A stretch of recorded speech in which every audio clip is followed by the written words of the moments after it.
Ready. Fight. Ready. Fight. Pergilah. Iya, pergilah, kita semua diutus. Jadi kita nggak semata, oh saya yang penting saya ikut merayakan Ekaristi, yang lain saya nggak peduli. Enggak. Justru ketika kita sudah merayakan Ekaristi, kita sudah dipersatukan dengan Kristus lewat penyambutan tubuh dan darah Kristus. Artinya kita sudah disatukan dengan Kristus, kita menjadi satu tubuh misteri Kristus. Tuhan nggak mau kita hanya Katolik pasif. Ya. Maka coba kita lihat. Hari ini saya mendapat tugas untuk membuat sesi dari sharing the gospel atau gospel sharing dengan tema komunitas basis dan fasilitator. Jadi sebenarnya hari ini saya nggak mengajar. Justru hari ini yang belajar sama ini ibu bapak teman-teman semuanya. Oh ya, sebelum saya mulai, udah dibagi kelompok? Udah. Berapa kelompok? 9. 9. Satu kelompok berapa orang? Cukup panggil saya Pin saja. Nanti fasilitator itu yang akan memimpin pembahasan materi. Dipilih sebagai fasilitator di lingkungan. Dan kita sering ada bulan kitab suci, ya, ada renungan-renungan di lingkungan. Mudah-mudahan nanti ibu bapak teman-teman sudah terlatih sebagai seorang fasilitator. Gereja itu liturgia, bersifat peribadatan, koinonia, persekutuan, diakonia pelayanan, martiria, kesaksian jiwa, kerigma itu pewarnaan. Ini sifat aktivitas dari gereja ini. Rasul ngomong apa? Pergilah. Iya, pergilah, kita semua diutus. Jadi kita nggak semata, oh saya yang penting saya ikut merayakan Ekaristi, yang lain saya nggak peduli. Enggak. Justru ketika kita sudah merayakan Ekaristi, kita sudah dipersatukan dengan Kristus lewat penyambutan tubuh dan darah Kristus. Artinya kita sudah disatukan dengan Kristus, kita menjadi satu tubuh misteri Kristus. Tuhan nggak mau kita hanya Katolik pasif. Ya. Maka coba kita lihat apa kata Yesus, Yohanes 15 ayat 16. Dan aku telah menetapkan kamu supaya kamu pergi dan menghasilkan buah, dan buahmu itu tetap, supaya apa yang kamu minta kepada Bapa dalam namaku diberikannya kepadamu. Iya. Dan aku yang memilih kamu dan menetapkan kamu untuk pergi. Kita diutus, jangan hanya kita berkutat di sekitar altar saja, hanya itu perayaan Ekaristi. Yesus nggak mau. Oke, setelah kamu dipersatukan dengan saya, Yesus, kamu sudah menjadi satu tubuh misteri Kristus, maka saya menetapkan kamu pergi apa? Menghasilkan buah. Jadi dalam kehidupan kita orang Katolik harus menghasilkan buah. Ya. Tapi apa Yesus bilang di situ? Tidak. Yesus mengatakan buahmu itu harus tetap. Jadi kita orang Katolik harus berbuah sepanjang hidup kita. Ya. Nah, kalau kita berbuah, misal satu pohon berbuah, yang menikmati buah itu siapa? Apakah pohon itu sendiri? Tidak. Mungkin burung, serangga, ya, manusia. Jadi Tuhan ingin kita orang Katolik, kehidupan kita berbuah bagi banyak orang. Bukan hanya seputar gereja saja. Keluar, supaya orang bisa merasakan kasih Tuhan mengalir melalui pribadi kita. Saluran berkat, saluran kasih bagi banyak orang. Bukan hanya untuk kita komunitas Katolik. Maka dikatakan ini, ya, tidak hanya seputar altar. Jadi kita diminta dalam kehidupan kita, baik di lingkungan, di wilayah, di tempat pekerjaan, ya, kita itu menjadi saluran berkat bagi orang, menjadi saluran kasih Tuhan bagi. Itulah kehidupan kita orang Katolik berbuah. Ya. Coba kita lihat apa kata Tuhan. Yeremia 17 ayat. Silakan. Yeremia 17.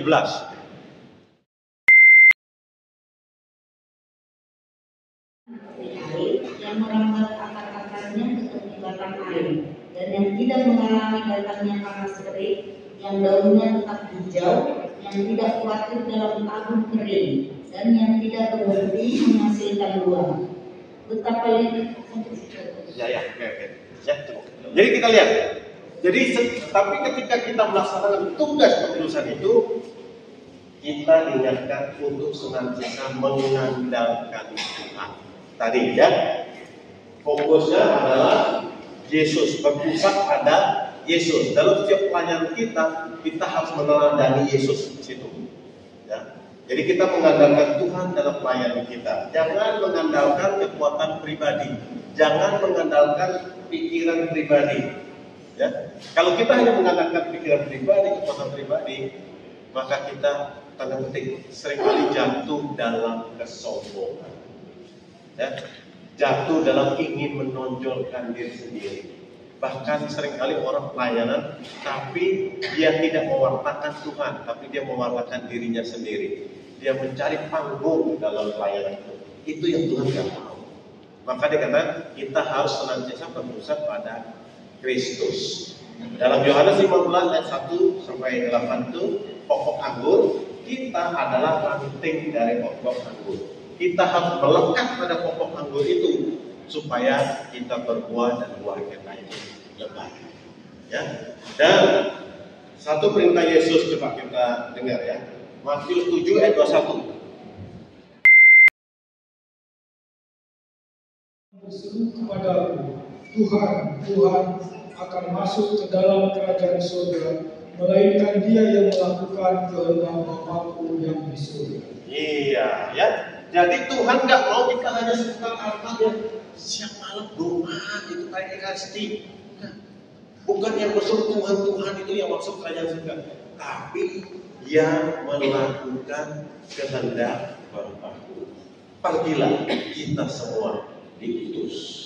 Ya. Udah ikut racket cap dong? Ya kan? Pasti dong. 20, ya. Pergilah jadikanlah semua bangsa muridku. Ya. Kalau nggak di sini. 19 pergilah wartakanlah Injil kepada segala makhluk. Tadi yang kita kutip Yohanes 15 bukan kamu yang memilih aku, tapi aku yang memilih kamu. Dan menetapkan kamu untuk pergi. Tapi sekali lagi, ketika kita pergi, kita harus mengandalkan Tuhan. Ya. Kita harus mewartakan Tuhan, bukan kita. KBG adalah laboratorium pengharapan di mana yayasan KBG dapat menemukan jalan praktis untuk menghadirkan diri dalam tindakan nyata yang menyentuh kaum miskin, tertindas untuk berbagi kehidupan dan berjalan bersama mereka. Kumpul. Siapa yang mau mimpin doa makan? Pastor. Langsung. Pastor. Ya kan? Atau kalau ada kegiatan apa, misalnya kumpul, bawa renungan, ada pastor langsung cium. Jangan. Itu artinya kita hanya berpusat pada pastor. Ya, kita harus berani juga. Pastor hanya sebagai pembimbing kita. Ya. Kemudian KBG dalam urusan paroki, dikenal dan seperti diarahkan jadi pasif Tuhan gereja ini pada segala kendaraan dan pemberdayaan komunitas basis. Nah ini kita bersyukur di gereja Katolik sekarang banyak ya, ada mulai kitab suci, terus ada materi misalnya untuk prapaskah itu kita bisa kumpul membahas kitab suci, ya. Juga mau Natal juga ada pembahasan kitab suci bersama, ya. Itu sekali lagi tujuannya untuk memberdayakan komunitas basis dan kehadiran ibu bapak teman-teman sini nanti kita belajar, ya, dilatih menjadi seorang fasilitator ya, dalam komunitas itu. Apa yang harus kita lakukan? Nanti ada kisi-kisinya. Sementara ajaran itu orang diaturkan sebagai tipe jenis fungsi pelayanan. Jadi sekali lagi fungsi klerus atau imam ini untuk lebih sebagai pengarah yang memimpin kita supaya apa yang kita lakukan itu tidak melenceng dari ajaran gereja Katolik. Makanya kita kenapa harus dalam naungan atau bimbingan para imam atau klerus ya, supaya apa yang dilakukan itu tidak melenceng. Tanda petik ya, seringkali orang banyak saya lihat pewarta-pewarta mimbar Katolik ya, banyak yang teman-teman saya berapa banyak yang kena sanksi ya. Kenapa? Ketika mereka terjun pelayanan ya, mereka mengandalkan dirinya sendiri ya, belajar sendiri, menggunakan logika sendiri. akhirnya apa? Tanpa mereka sadari, ketika mereka terjun dalam pelayanan, mereka banyak membawa ajaran-ajaran dari gereja lain. Ya. Tanpa mereka sadari, karena mereka tidak di bawah bimbingan imam, tidak selalu minta pengarahan dari para imam. Nah itu banyak yang teman-teman saya pewarta juga itu kena tegur, ya, karena banyak ketika mewartakan ternyata tidak sesuai dengan ajaran gereja Katolik, ya. Fasilitator, di mana kita akan dilatih menjadi seorang fasilitator. Apa masalahnya? Membantu peserta latihan untuk membantu perbedaan proses belajar dan memberi informasi kepada orang. Mendorong mereka untuk bertindak sebagai fasilitator ketika memimpin kelompok sharing. Sebenarnya ini di buku ada ya, nggak usah udah ada di buku. Ya, hanya ini yang melihat tugas fasilitator dan pengajar. Nah, Yesus adalah model fasilitator itu sendiri.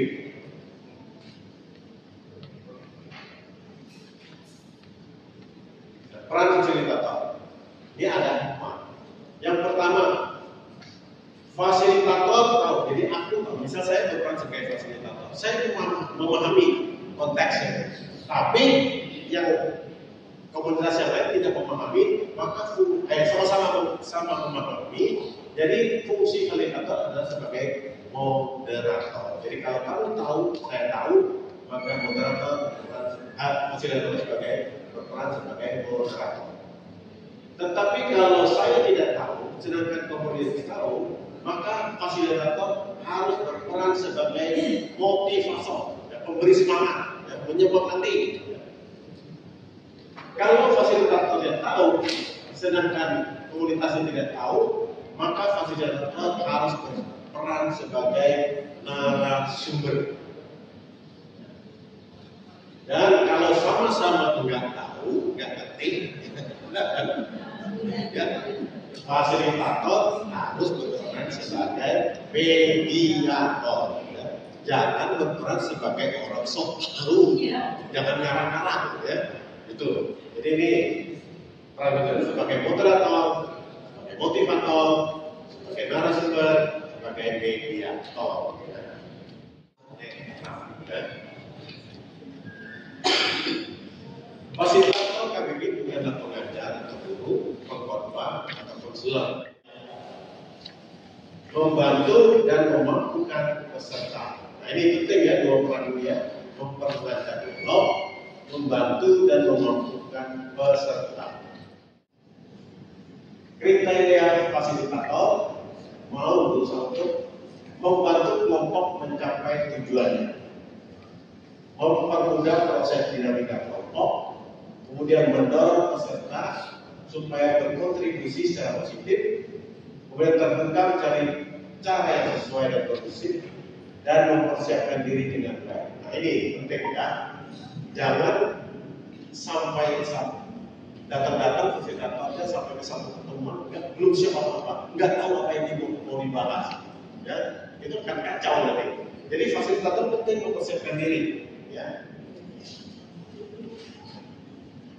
Nah, kewajiban fasilitator tentu sebelum tugas sebagai fasilitator dia harus berdoa. Kita ini harus berdoa supaya apa? Mampu menemukan kedalaman amat Tuhan dalam sabdanya, menyerapnya, lalu mewujudkannya dalam kehidupan sehari-hari. Bijaksana dalam memimpin pertemuan, dibimbing supaya Tuhan dalam suatu tugasnya. Dan ini ya, kita yang diminta fasilitator diharapkan bukan hanya orang yang pintar bicara, tapi kita juga bisa menerapkan apa yang kita sampaikan itu kita wujudkan dalam kehidupan kita sehari-hari. Jadi seorang fasilitator harus menjadi teladan kehidupan bagi orang-orang di sekitarnya.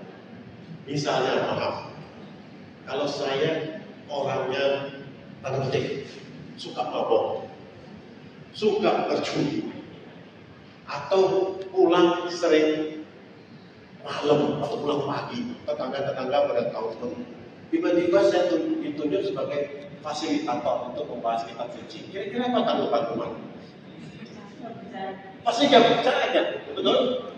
Orang begini kok jadi fasilitator gitu kan? Udah suka mangkok, suka minum, dipulang lagi, ya. Jadi nggak menjadi teladan dari Tuhan, ya. Jadi kita lanjutkan dalam kehidupan kita sehari-hari.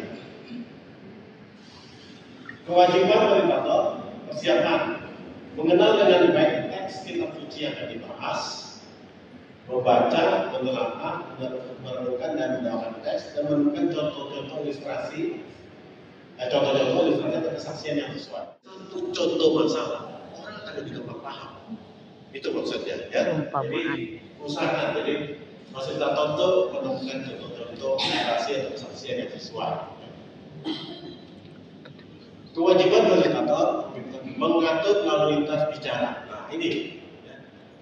Fasilitator pintar. Dia kalau bisa kadang-kadang kan ada orang yang ngomong itu nggak berhenti terus, yang lain itu ngomong itu sampai ngomong benar. Nah itu fasilitator harus pintar-pintar ngatur. Ya, pakai kapan harus ngangkatnya, ya, harus potong pembicaraan. Harus pintar, jangan asal tahu dia orang tersinggung. Ya, itu fasilitator juga harus belajar. Jadi kalau kita suatu komunitas bagi bahasa suci, kadang-kadang ada yang diam aja, ada yang ngomong terus, ada kan yang begitu kan?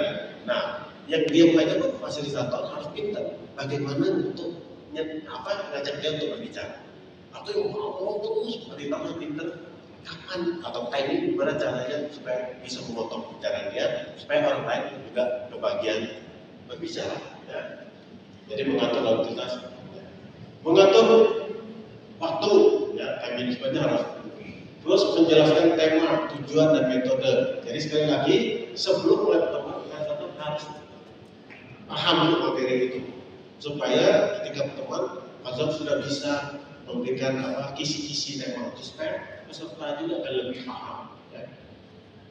Mencegah pelanturan ini, mau itu tidak fokus ke tema. Ada kan kita ngomong temanya apa, kita ngomongin dulu kemana-mana. Nah itu juga tugas fasilitator untuk mengerem itu.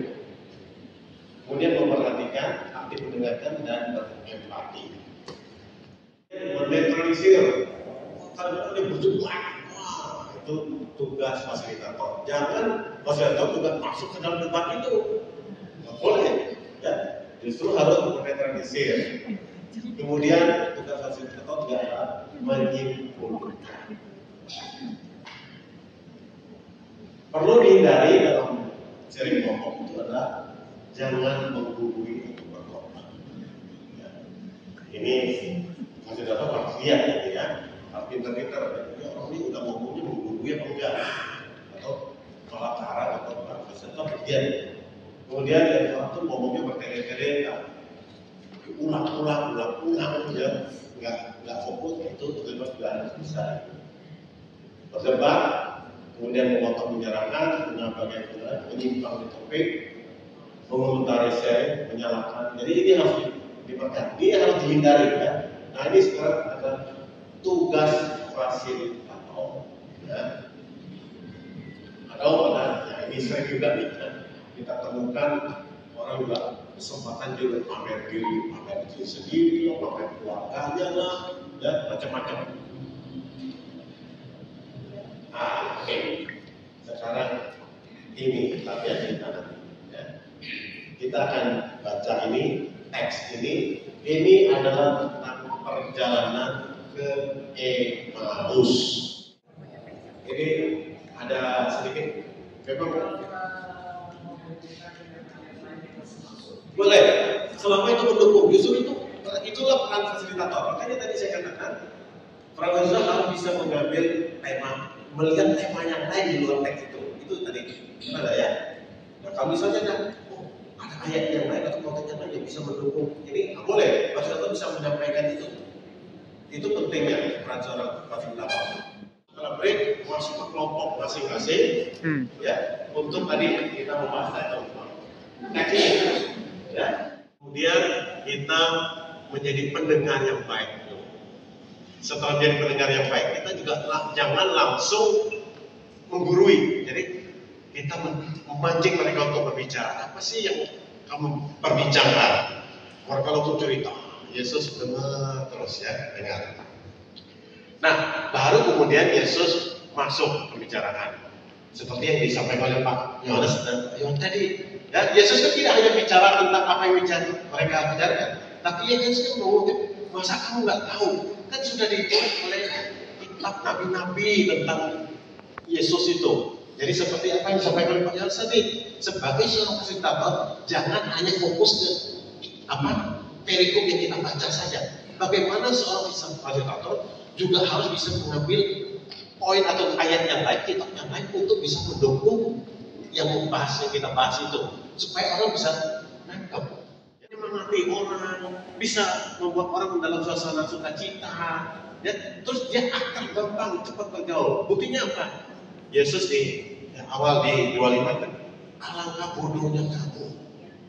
Kalau Yesus nggak cepat akrab, kalau kita bisa ngobrol, kita bilang alangkah bodohnya, marah nggak orang? Ya, jadi dalam perjalanan itu Yesus tuh orangnya sifatnya gaul, ya, gampang cepat akrab sama orang, ya, terus dia rendah hati, dan dia membawa sukacita, ya, Nggak emosian berarti.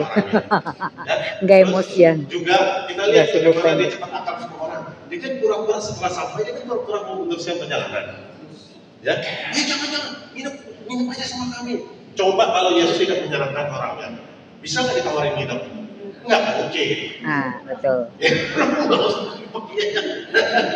Ya, jadi secara garis besar teman-teman sudah ini bagus ya. Tinggal bagaimana kita melatih diri menjadi seorang fasilitator yang baik ya. Kita mau mendengarkan, kita cepat akrab dengan orang, kita berempati ya.